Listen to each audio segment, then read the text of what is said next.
Insulin, blood sugar, glucose. These are terms we often hear when discussing our health, but how many of us are actually familiar with their roles in our well-being? Hi, I'm Rebecca Brayton and welcome to WatchMojo.com, and today we'll be learning more about how insulin protects us on a day-to-day basis.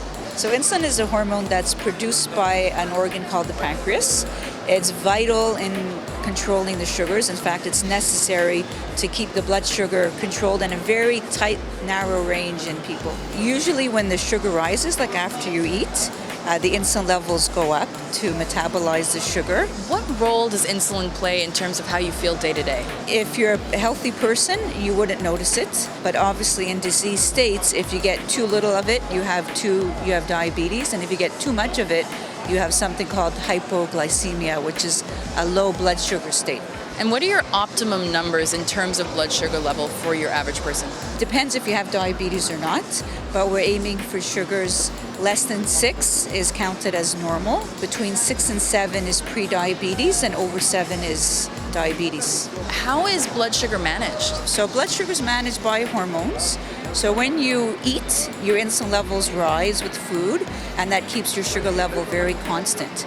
If you don't eat, then another hormone rises called glucagon, which keeps your sugar constant by making your liver make sugar. So it's always a balance between insulin and glucagon levels. What is a spike or a crash? A spike would be extreme elevation of blood sugar. You'd see that in a diabetic who didn't take their insulin. Their sugar can go very high. And a crash would be someone who took too much insulin or took their insulin and exercised and didn't eat enough, and that would be called hypoglycemia or low blood sugar. Should everyone be aware of their blood sugar levels? A third of people with diabetes still don't know they have it. So we're not getting enough people tested. So if you have a family history, you don't wait till you're 40 to get checked. You get checked as soon as you start seeing a family doctor and get checked. If you have a family history and you have young kids, you keep their weight of the kids healthy. You get them exercising as soon as they're born. What we're doing is we're going to check your sugars. What it is it's a test to check your sugars over the last 2 to 3 months. So we're going to start with a little finger prick, and the test takes about 5 minutes, and we'll have your result right then. So what I do now is I'm just going to put it in a little cassette that goes into the little computer. It takes about 5 minutes to get the result back. 5.6, so that's normal. Okay? Yay. Thank you.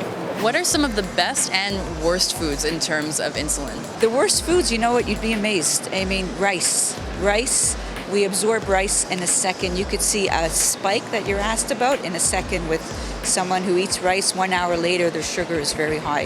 Healthy foods are more all the brown rice, the whole wheats, and obviously the meats, the fishes, the fruits and vegetables. But the concept in people with diabetes is not to have too much carbs at one time. What are some of the most common myths associated with insulin? Being a diabetologist for almost 20 years, you say that someone needs insulin and they think it's like the worst thing in the world. It's like a death sentence. Whereas insulin is a fantastic way to treat diabetes. In fact, studies have shown using it earlier to treat diabetes is actually beneficial to patients than waiting until their pancreas is burnt out and they're late in their disease. So it's really not a bad word in the system the way it was years ago. Thank you very much. Thank you too. Have a good day.